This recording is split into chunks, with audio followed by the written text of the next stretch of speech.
Hey everybody, Johnny the Queer Poet is here.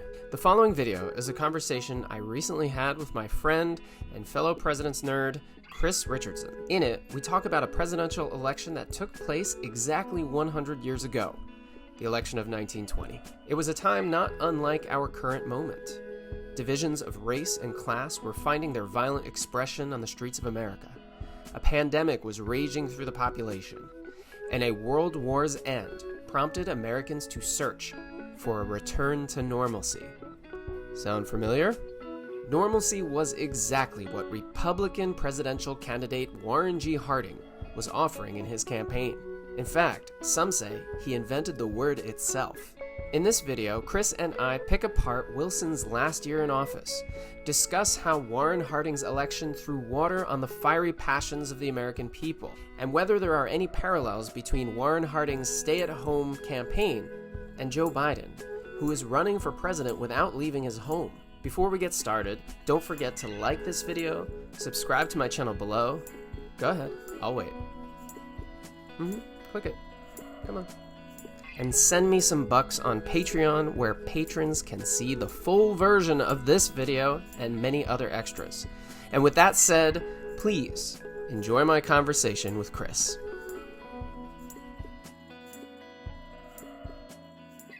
So I'm really glad that you were able to come here so we could talk about this topic that really the whole world has been clamoring for: Warren G. Harding content. More information on Warren G. Harding and Woodrow Wilson. That's right. Yeah. And we got an excellent opportunity to really contemplate the legacies of these two presidents, thanks to the National Review. National Review. Oh. Okay. Boom. There we go. There's the handsome guy. Yep.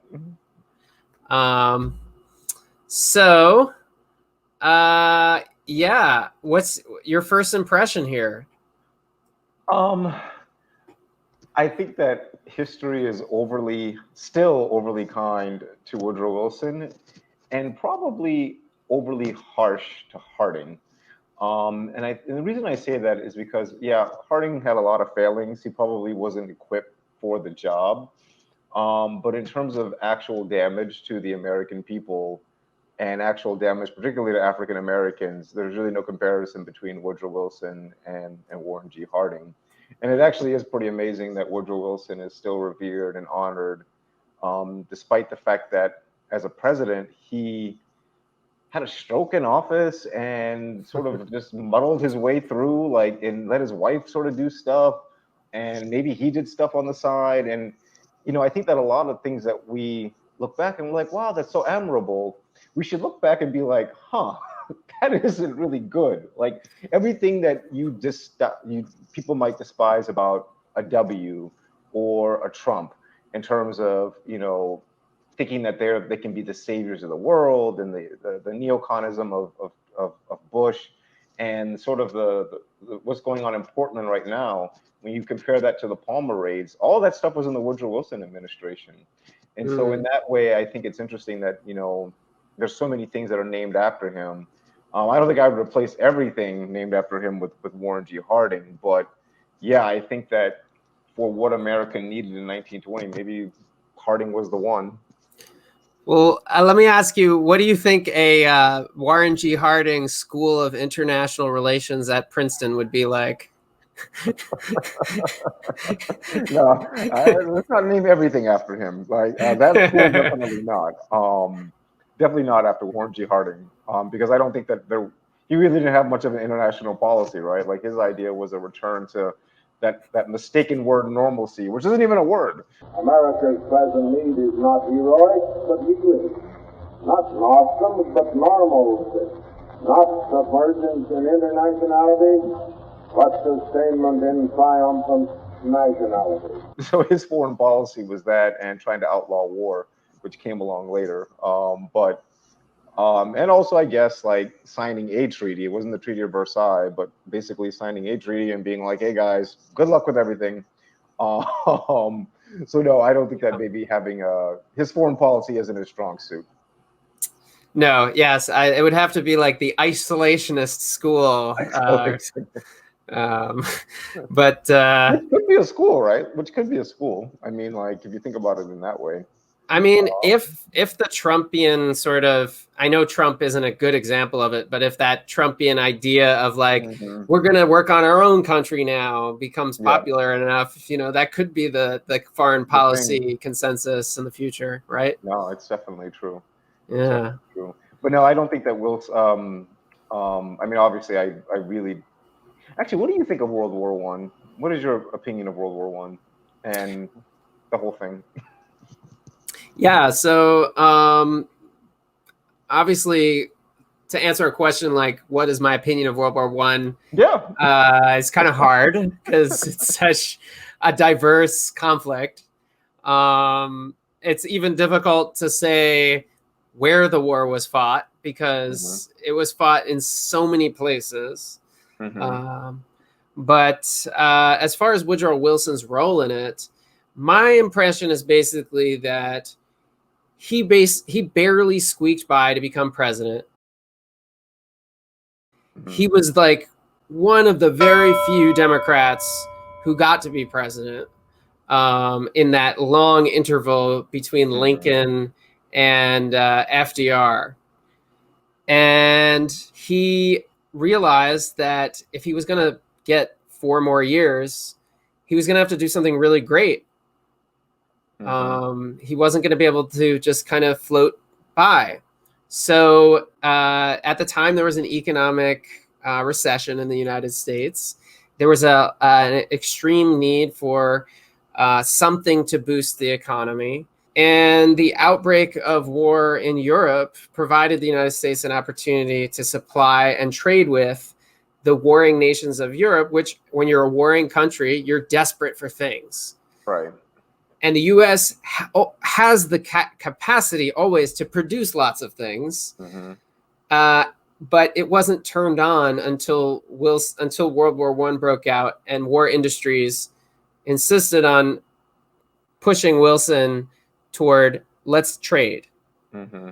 And Wilson was reticent about it too, but once he started to see how it affected the economy, he became less and less reticent and more comfortable with the idea of potentially even sending Hmm. people in. The trade disadvantaged Germany by a lot.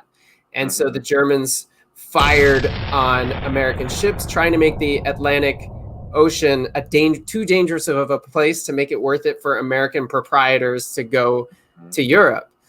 But Wilson was like, you can't do that because the Atlantic Ocean is a free ocean where we all have the freedom to sail. Wilson was able to be like, they won't let us use the free waters of this earth, the Germans. And that cuts to a even more fundamental problem with the way the world is set up. And that is that the world is not safe for democracies. Democracies like the United States and countries like it are under threat.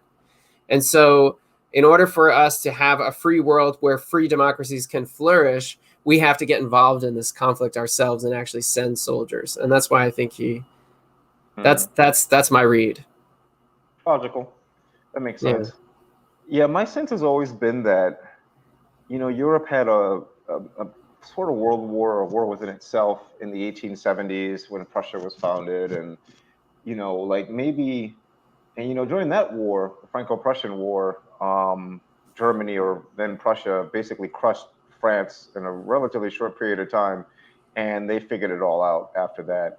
And I do Mm, wonder sometimes if we should have just let Europe just figure it out on their own. That us putting the fingers on the scale in that way led to the British and the French wanting a harsher punishment for Germany than they would have gotten had they just had to win the war on their own, or maybe if Germany had won the war themselves.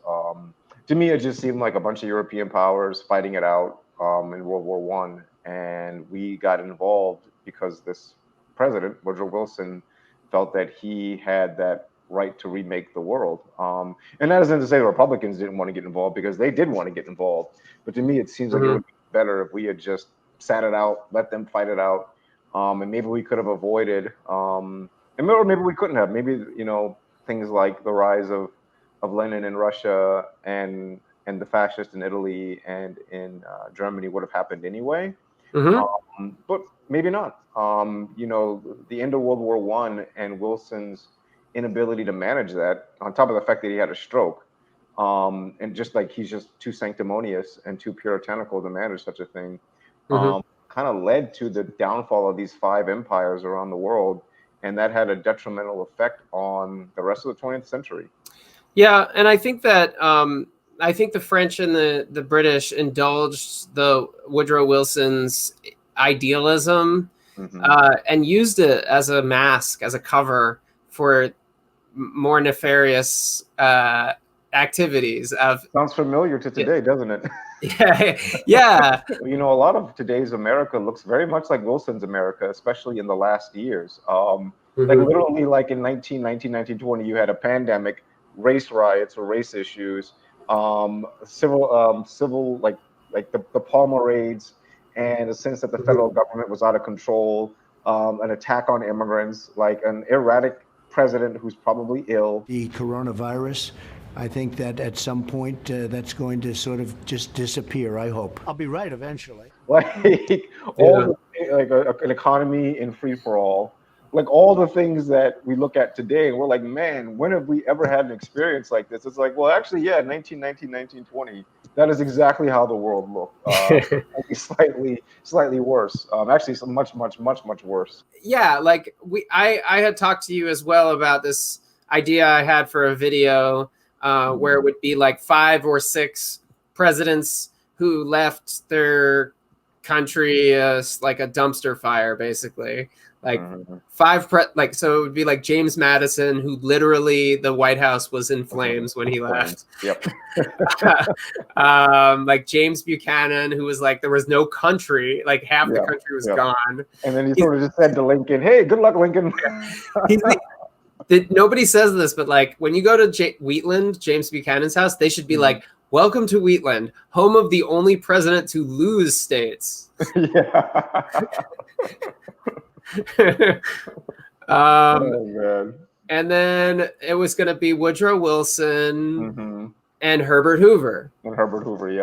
Yeah. And Woodrow Wilson's post World War I sort of reorganization was just absolute disaster after disaster. And it was all while he was trying to negotiate this peace treaty and then take a tour around the country to promote this peace treaty, that all these strikes and race riots were taking place. And then he has the stroke. Right. And then he has the stroke. And then he, instead of resigning and letting Thomas Marshall, who was capable vice president, probably one of the wittier vice presidents we've ever had, and he would have been a capable president. Wilson really had this idea that he was indispensable. And I think that's, that's something that a president always has to guard against, because every president thinks that they're indispensable. And I think that's actually hurt America in a lot of ways. If you look at Lincoln's decision to drop Hannibal Hamlin and put in Andrew Johnson, that was because Lincoln thought, oh, I'm indispensable. No one's going to, I'll always live. I'm indispensable. Nothing could ever happen to me. And therefore, yeah, it's cool that I put this drunk who's probably not capable of being president in the role of vice president. But Wilson himself, yeah, after having this stroke, really viewed it that, well, yes, I'm sick and ill, but God, Thomas Marshall can't be president. So people I can find a way to make this work, even though I'm completely ill. And whatever I can't do, I'll ask my wife to help me do. And I'll get all the credit for it. Yeah, because like the Wilson name was really popular. And I think he really felt like the Treaty of Versailles and Vive Wilson and him like through the streets of Paris was so integral to making the League of Nations happen that if he was sidelined, it was over. But the crazy thing about it is that the reason he was so valuable to it was not just his name and his image, but his voice. And he was not able to speak with his voice because of his stroke. So he lost the main tools that he had always used in his life to get what he wanted. Right.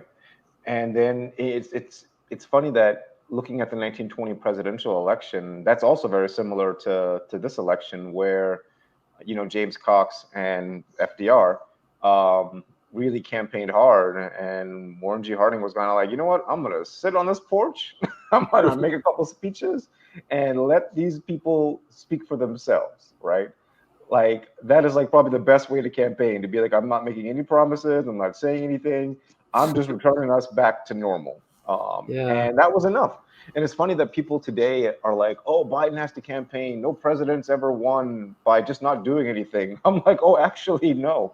There were lots of times in American history, several times in American history, where presidents kind of just sat back, said, I'm just going to wait till the presidency comes to me. I'm just not going to campaign and just let the opponents speak for themselves. And so, Warren G. Harding really took advantage of that moment. It's fascinating how he, that nomination was supposed to go to TR.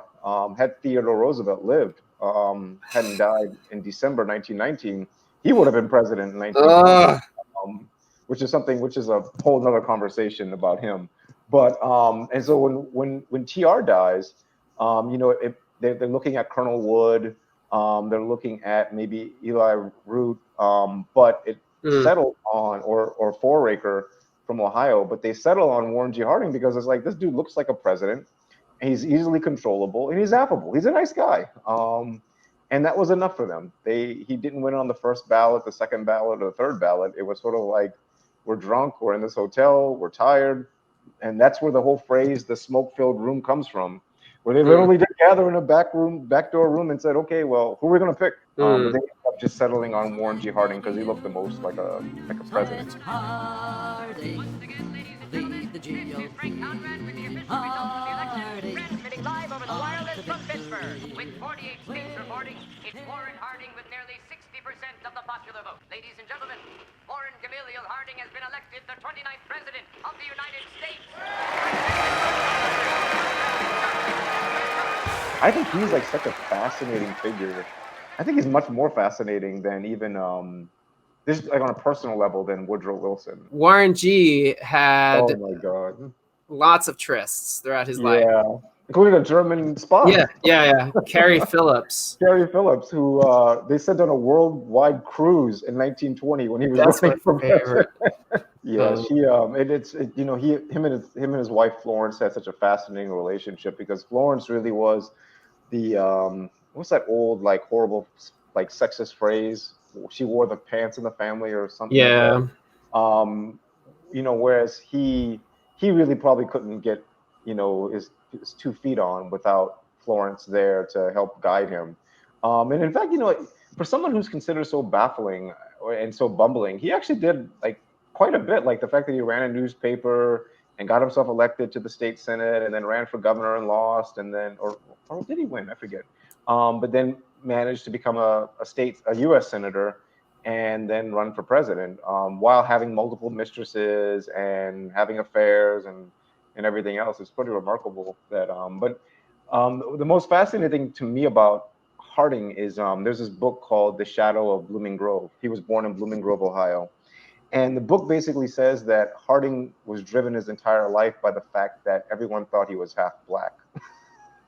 And so the people in Blooming Grove, they all thought he had African-American features, whatever that means.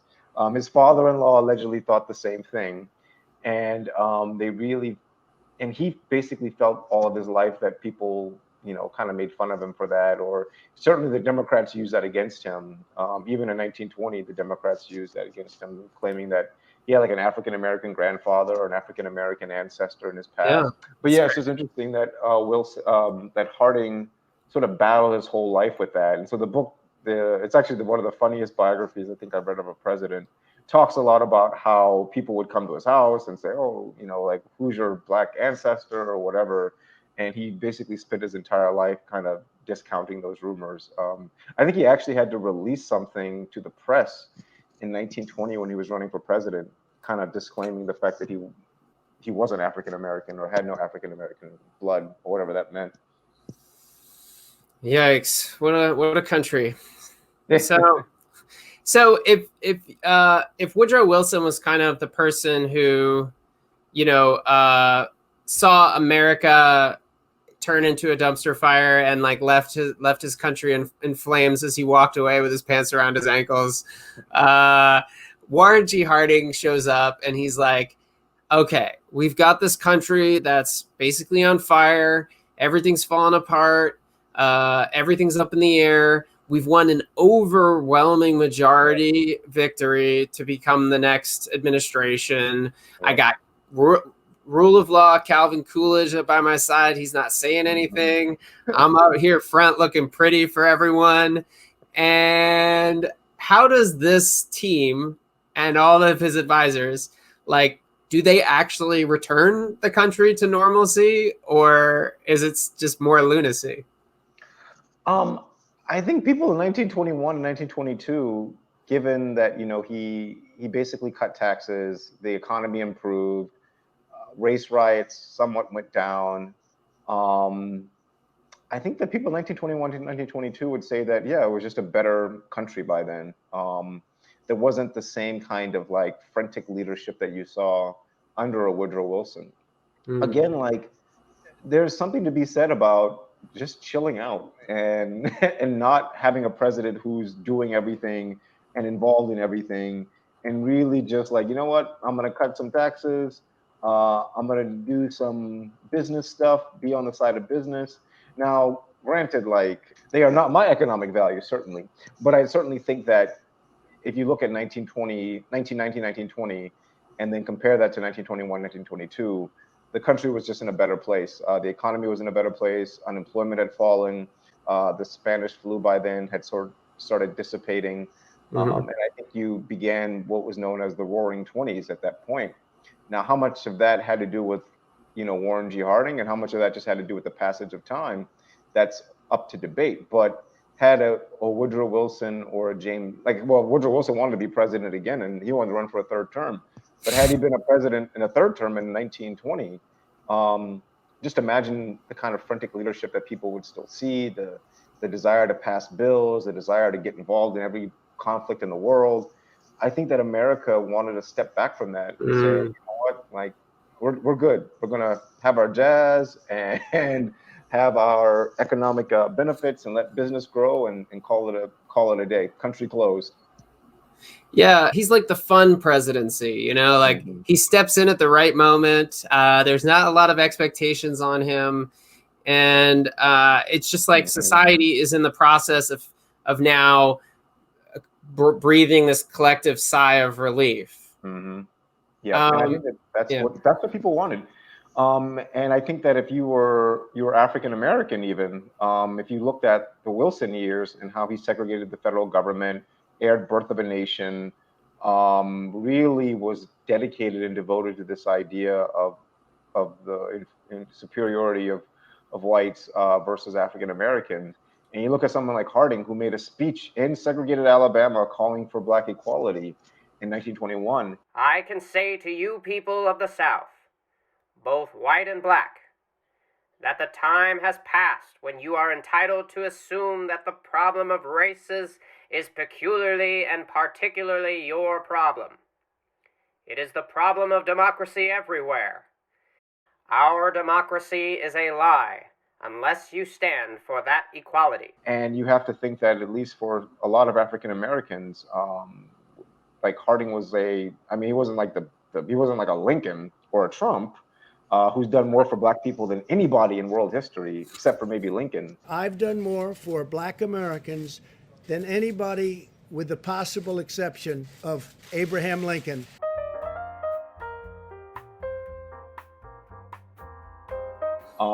But Harding was an improvement over Woodrow Wilson, and I am totally joking about that.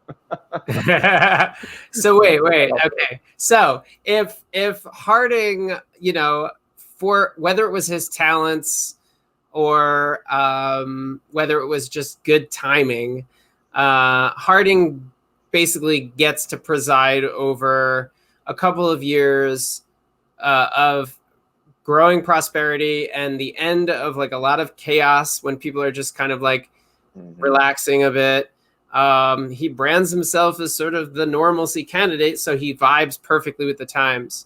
And he, for better or worse, I don't like his laissez-faire policies myself, so I would say for worse in some ways. He, lives through this period, he gets through this period, and he reflects the spirit of the times. Yeah. So do you see parallels to the current situation? Do you think Joe Biden will either, if he's elected, walk into the Oval Office with the country breathing a sigh of relief after a pandemic and maybe some other things that we're agitated about? Or do you think he's going to start his administration mid chaos, having to be more like as if he's taken over for Woodrow Wilson in the middle of 1919 and he has to actually actively do something to turn back what's going on and bring us to normalcy?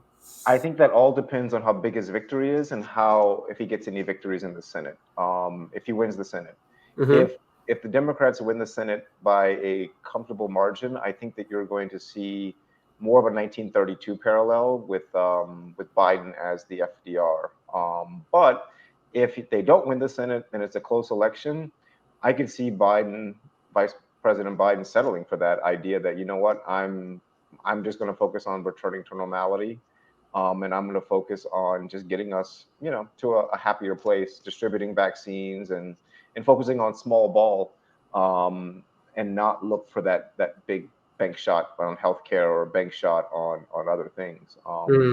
But I do think that there's going to be a lot more pressure on him to be proactive than there was on Warren G. Harding to be inactive.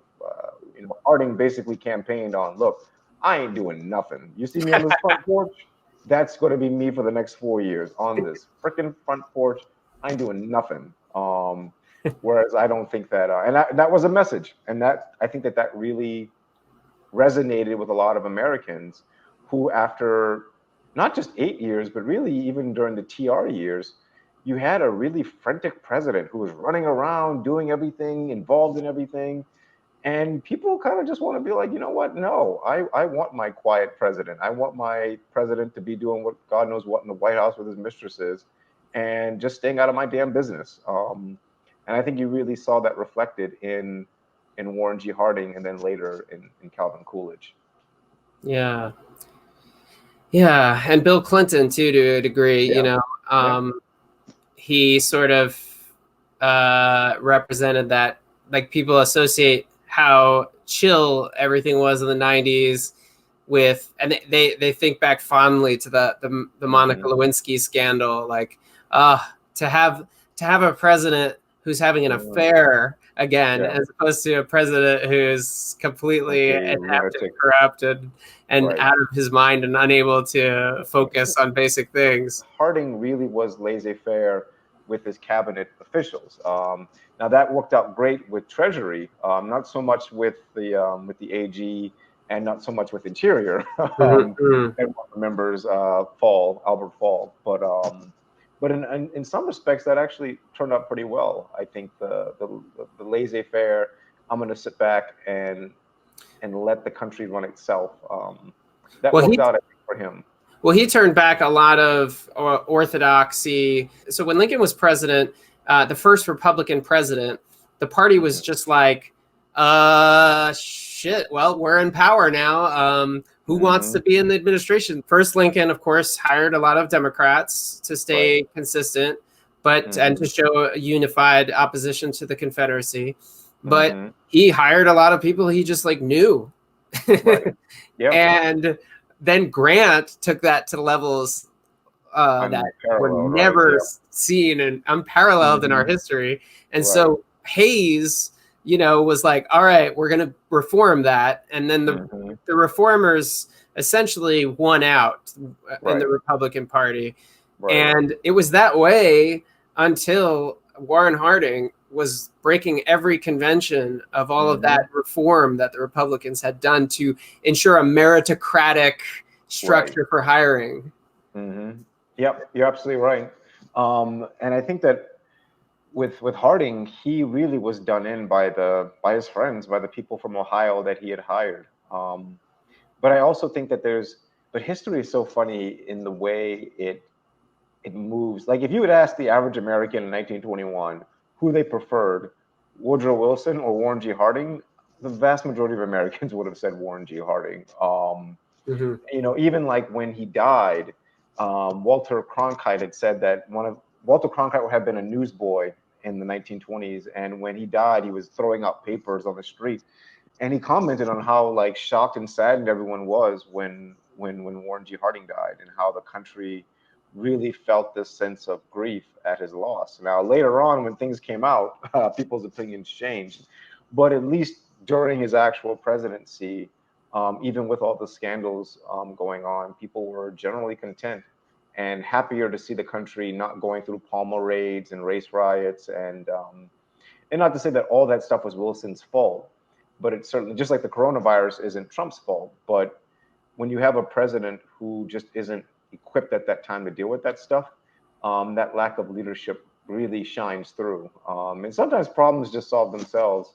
And maybe Harding just got lucky that all these problems solved themselves by the time he was in the White House. But either way, though, I think that people in that era were very content to have a Warren G. Harding rather than a Woodrow Wilson.